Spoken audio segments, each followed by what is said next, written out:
Good afternoon, everyone. It's KrebsCOHO here with a Company of Heroes replay. I hope you are all doing very, very well. And in fact, before I actually start talking on some more, get comfortable. Get comfortable in your chair. Get comfortable. Get some popcorn. Get a sandwich. Get your wife and, I don't know, give her a kiss or something. Who gives a crap? Just get comfortable and get ready for this replay because you're going to enjoy it. Today we're going to be watching a 1v1 on Semois, where it's going to be quite comical in its unfoldings, should we say. Because we're going to be watching today a player going by the name of BodhiDharma as the Wehrmacht versing his opponent, the Americans, iLikeTolstoi.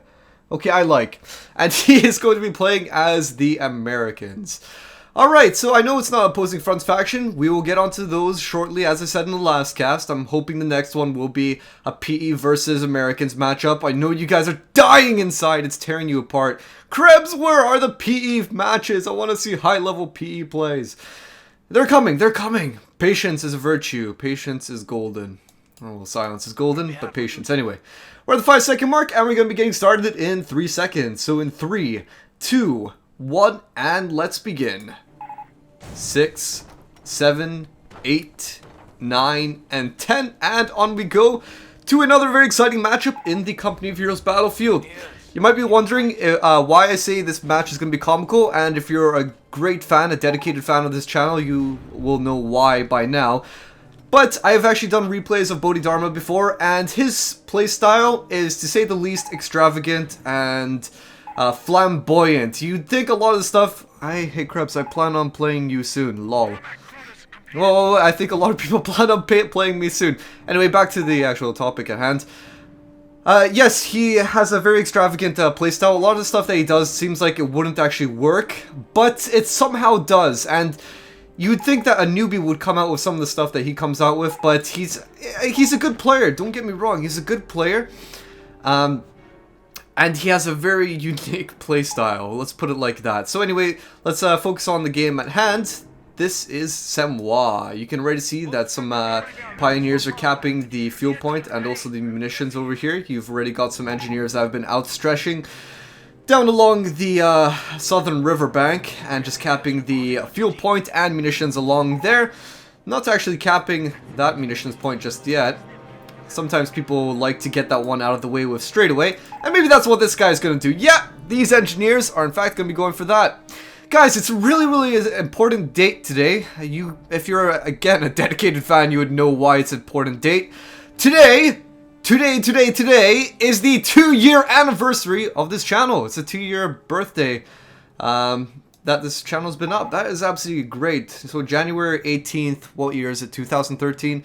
So January 18th, 2011 was when this channel started, and it's come such a long way. I'm actually going to make a separate video about that, but I'm just going to briefly say thank you so much for being part of this channel and just making what it is.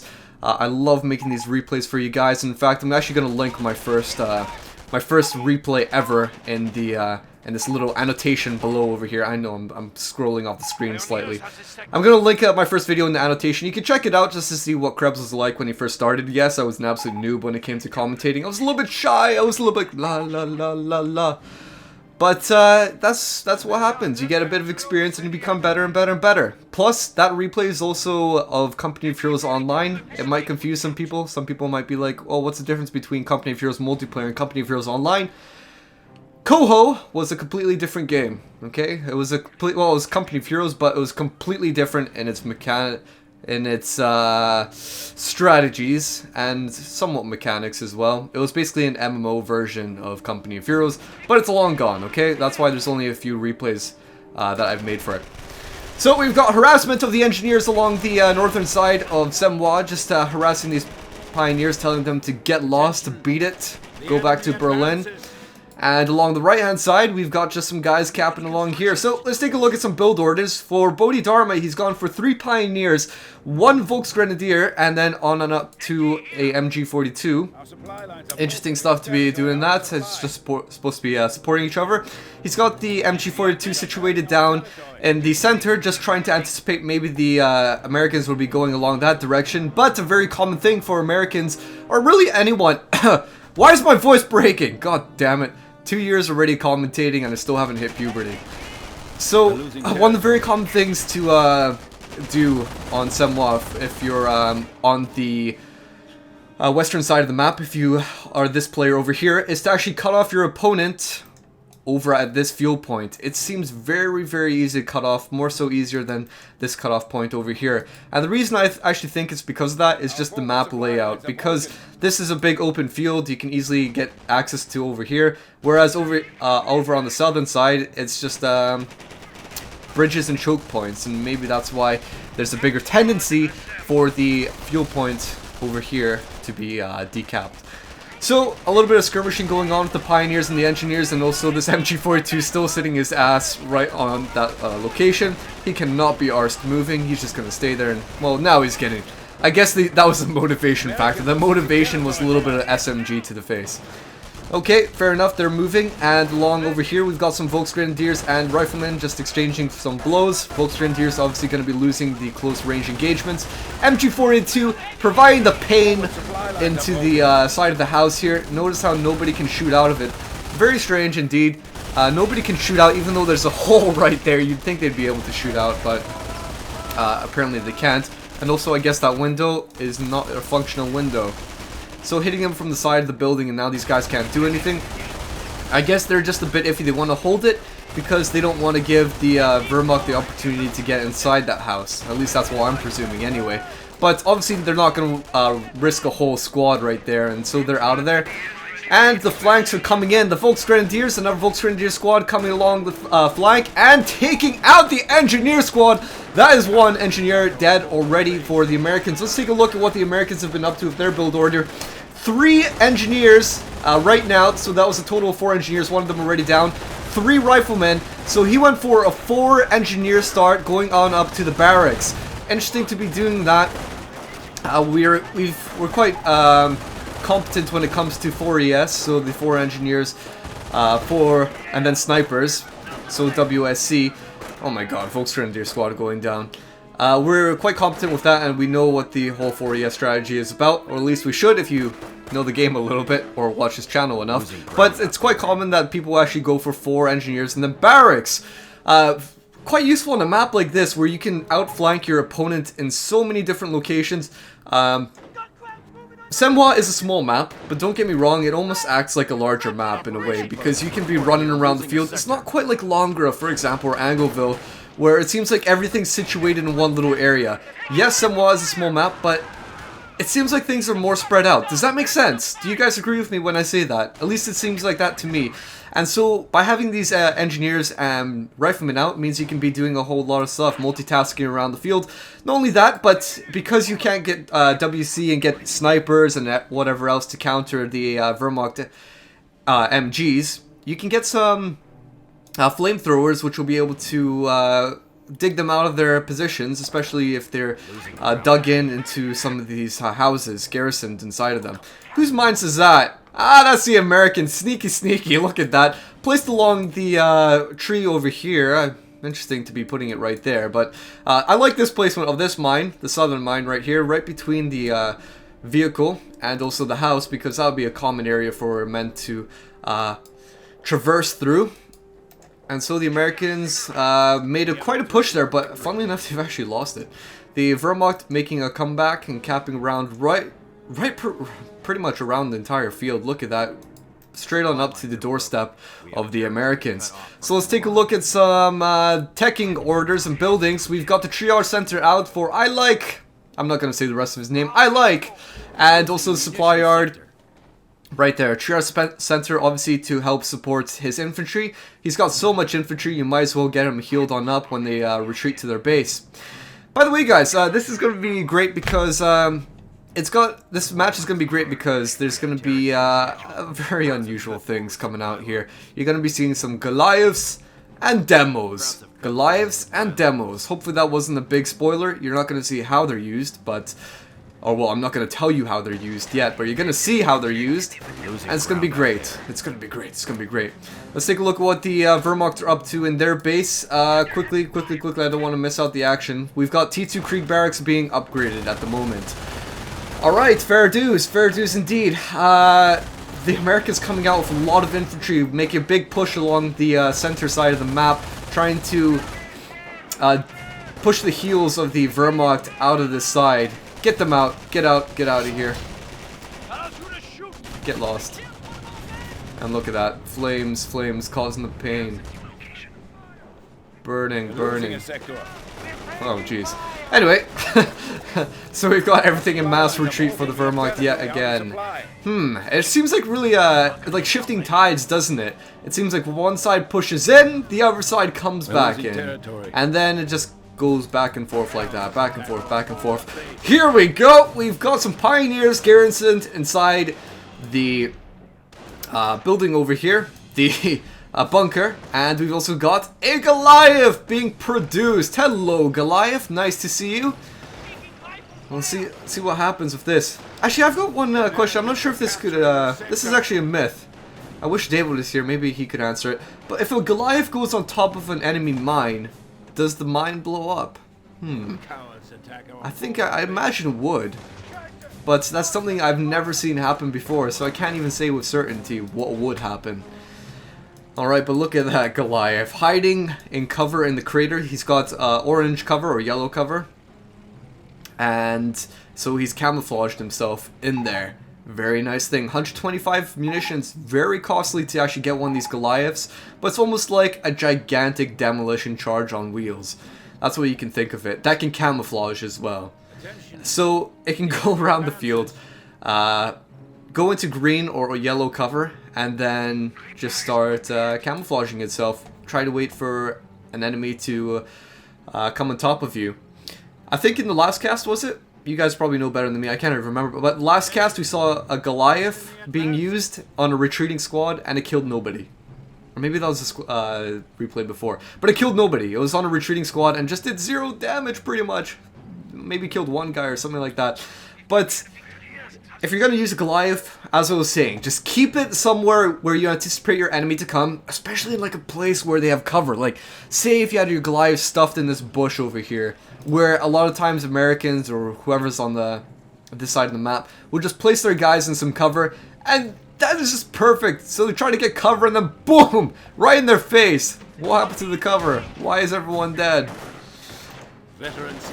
Alright, so look at that, look at that. We've got some guys over here and a flank of some sort into the Wehrmacht base. Interesting stuff indeed. The Wehrmacht bunkers, I don't know how the hell this squad got suppressed. The Wehrmacht bunkers, unfortunately with their very short and stout ranges, their cone of fire, couldn't actually stop these squads from getting inside the base, especially this one right here. And look at that go! Demolition charge being put down. I know we only saw the end of it there, but that was enough. Demolition charge being put down, but destroying the T2 Krieg barracks. That was meant to be a comeback.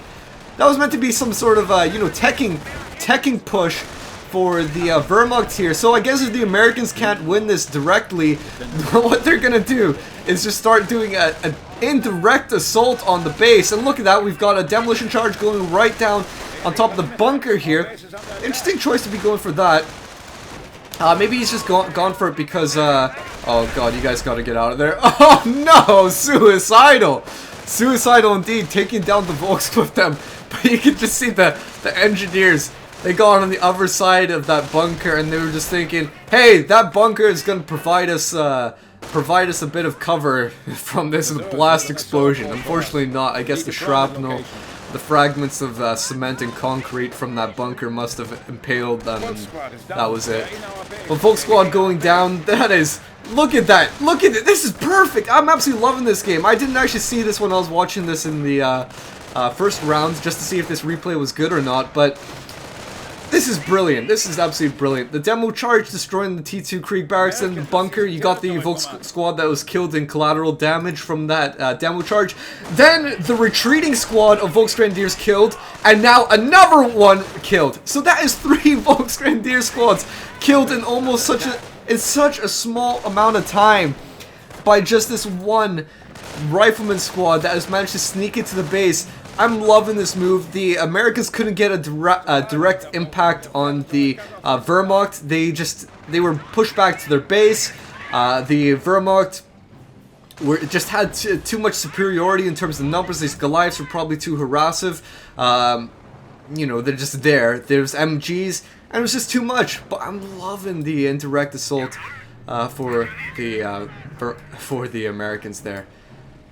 Good strategy, good tactics. Love seeing that sort of unusual stuff being employed. But the Wehrmacht trying to come back with Blitzkrieg because they got the Stu out on the field. Hello, YouTube! Hello indeed. Hello, King of War. All you fans, say hello to King of War. Hello, King of War 63. I don't get it. Why do people sometimes add numbers to the end of the name? So 63, does that mean that you were born in 1963? Man, that makes you a little bit of an older person. I actually wonder what the oldest viewer on this channel is. Who knows? Anyway, look at that! Look at that, look at that! So the Stu killing 2 guys, and then the Goliath blowing up at the very end to finish off the squad. 125 munitions for a single engineer. I'm not sure if it's worth it. But then again, the engineers had a flamethrower upgrade on them, so I suppose it could be worth it enough. Who cares? Just trying to get back into the fight. Every squad you can take down is going to be helping you a bit. But anyway, this Stu took a mine. Oh god, what's the word I should use? It crashed into a mine, and now its the engine is damaged. And it needs some repairs. It needs a mechanic nearby, pioneers to get it back up to speed. Oh my gosh, Stu just preventing anyone from going in past this bridge. A bridge too far, indeed. This is indeed like the movie A Bridge Too Far. Not quite, but you get the point. I'm trying to make a joke, but it wasn't funny. Anyway, so I guess the Stu was meant to be sort of, you know, like harass the Americans. Hey man, you just destroyed a big portion of our base. I'm gonna try to do something back to you. Pioneers, no idea what they're doing. They should have gotten out of there a lot earlier than that, but I guess they were just there to try to at least get the engine repaired for the Stu, so it wasn't gonna be a slow wreck, right? Anyway, so we've got an AT gun out for the... Oh my god, what the hell was that? What? I think we need to do a slow motion replay of that. What the fuck? Oh my god. What? Oh man, I wish I had my webcam on right now because my face is like an unsolved puzzle. But, oh my god, I think what happened there, and maybe I got this wrong, I don't know, but I think what happened there must have been a collision between the Stu and the sticky bomb, and it instantly exploded? Are you having a laugh? It instantly exploded in the face of the, oh my god, this game is just too much overwhelming. This is too overwhelming. Oh dear. I think that sticky bomb actually exploded in the face of the Americans, and the Stu killed a few of the guys there. But anyway, the oh my god. The AT gun finishing off the badly damaged Stu there because its engine was destroyed, so it could easily catch up. Sacrificing himself in the meantime, just so that he could destroy it. The MG took him down. And you play at last League of Legends, West, of course. Yes, I am playing League of Legends, guys. I'll just say it now. I suppose I'll throw it in since somebody's talking about it. I'd like to do a lot of different... I play a lot of different games, apart from Company of Heroes. I could not just play Company of Heroes all the time, as much as I love this game. Don't get me wrong, I love this game a lot. And this is the whole reason why I even started doing YouTube videos, but I also play other games as well, and I've recently gotten to League of Legends, and I'm absolutely enjoying it. I hope you guys will be able to accept that I'm making videos of League of Legends, because I'm still going to keep on doing Company of Heroes. Doesn't mean I'm going to give up doing Company of Heroes. I enjoy a multitude of games just as you enjoy a multitude of games, and thus I like to cast a multitude of games. Anyway, let's focus on the rest of the battle here. We've got the MG, poor old MG, just stuck in the middle. Oh my gosh, we gotta do a replay of that as well. What happened right there was an M8 was trying to get away, but a Goliath, which was hidden in the bush, came out and just destroyed him. You guys are gonna see that in the replay, but Oh, that is absolutely brilliant. Good usage of the Goliaths here. One Goliath being used to take out an engineer with flamethrower, another being used to take out an M8. That is grand. I don't know exactly how much damage a Goliath does. I know a demo charge does 300 damage, so maybe a Goliath does around the same. And that is full damage that you do to a tank. It's not like some sort of absorption values and stuff like that. It is full, real, true 300 damage or whatever it is the Goliath does to a tank. So that is lots. Okay, within like a radius of like 7 meters or something like that. So that is a lot of damage, and that is how an M8 can go down so easy.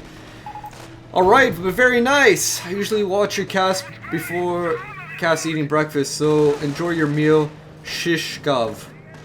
Oh, enjoy your meal, Shishkov. I hope you enjoy this cast. See, this is what I mean. Just get comfortable, alright? Just get comfortable. Get your wife, get your breakfast, get your toast, put a little bit of butter on there, spread it right across that toast, and just enjoy it to a KrebsCOHO cast, right? Anyway, so we got that American mine that's been behind that tree this entire game, still alive, not doing anything. Maybe this is about to change here. Oh, yay! It's changed. So are they gonna throw a sticky? Yes, they are. Hello, sticky. And now it's just gonna stay there. And it's not immobilized. Still got a damaged engine. Needs to get repaired on up. But look at what has been happening to the field. Oh my gosh, the battlefield has changed so much. It looks quite disgusting, to be honest. It looks just so messy and so broken apart. Everything is just cut off in different places. Stu, get out of there! Oh, that was close. That was close. If the AT gun wasn't gonna get you, the riflemen were gonna get you with a sticky. Oh, man, this is this thing. I get a little bit of tongue twisters. You know, when you say Stu, you start saying S words like Stu. So stupid Stu or stickying the Stu. You get my point, right? Anyway, that's the Stu gonna be going down? No, I guess not. Just needs one more sticky here. And look at that, heavy machine gun team. Am I hearing that right? That is an MG42. That is an MG42 captured by the Americans. Being used against the Wehrmacht here. Another Stu going down.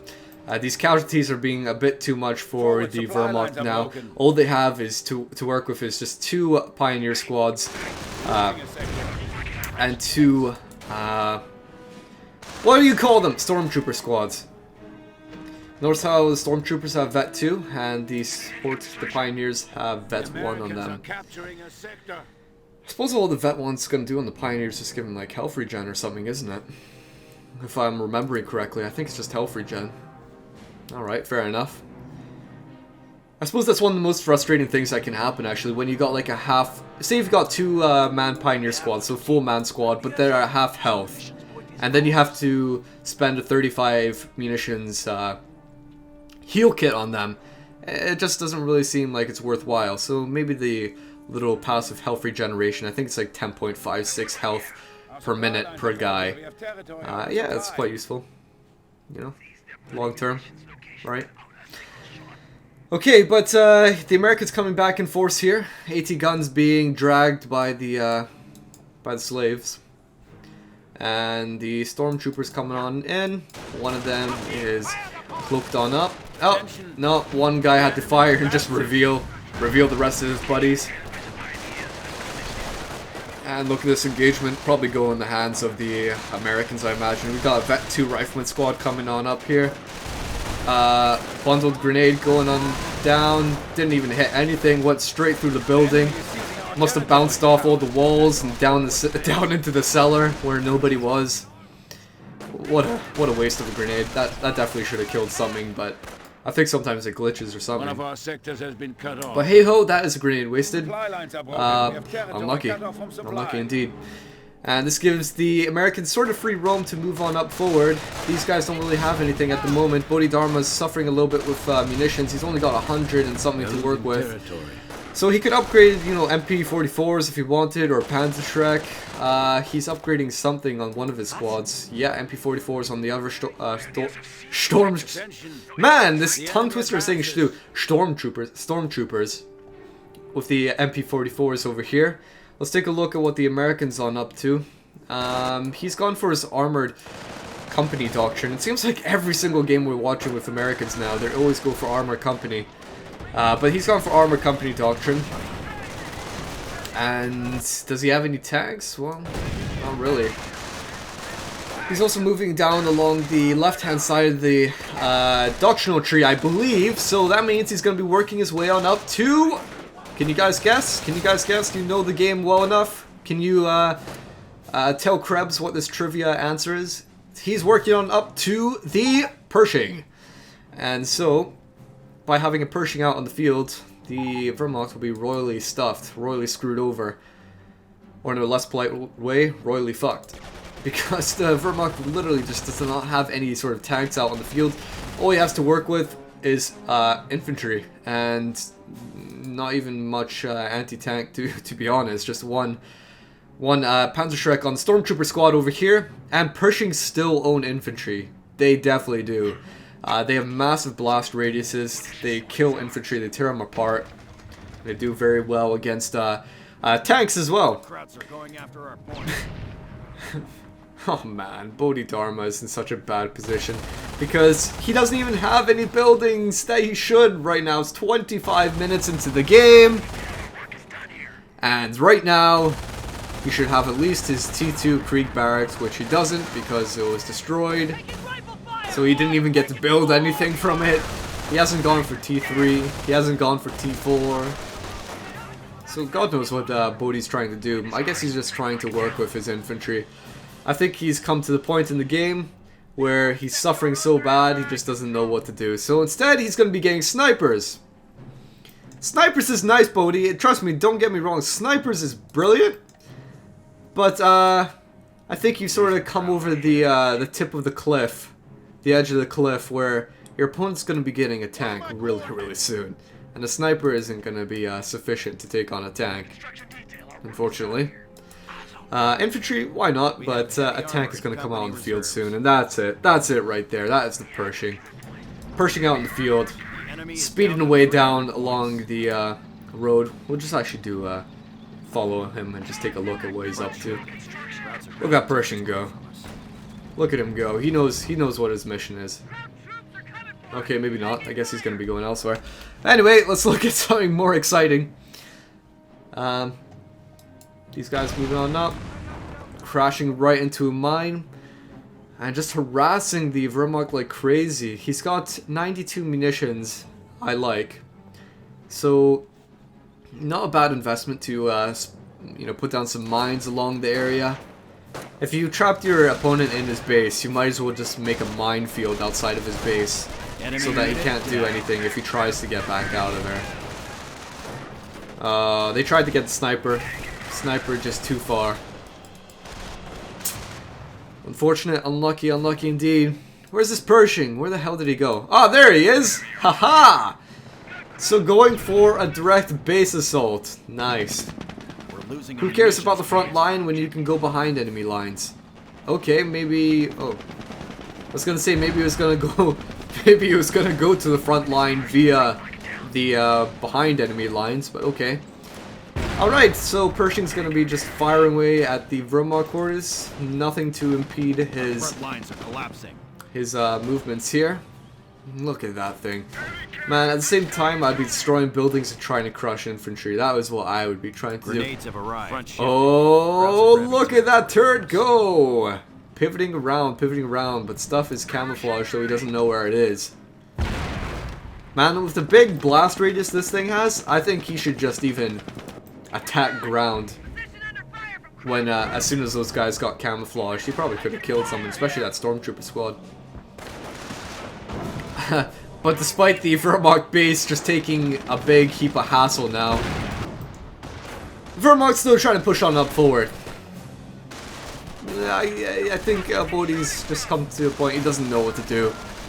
He doesn't know what to do. He's just letting his base go to mess because chances are his infantry isn't going to be able to do anything to defend against the Pershing. Oh dear, oh dear, oh dear, oh dear. But working on a skeleton, skeleton army. That's what Bodhi's doing at the moment. But he's still not quitting. Wouldn't most people, wouldn't you, if you were in this position, just quit the game by now? This is the thing that I love about Bodhi, just because he doesn't actually give up until, like, the game is actually over. Until his HQ is gone, his entire base is destroyed.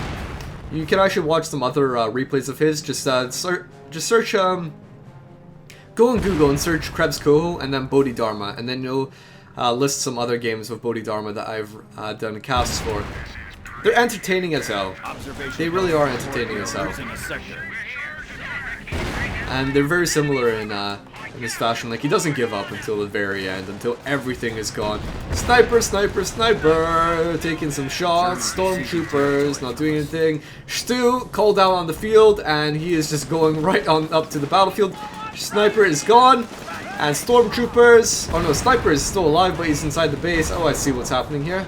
And look at that! More demo charges! Demo for the win. Enemy unit dead. Oh, man.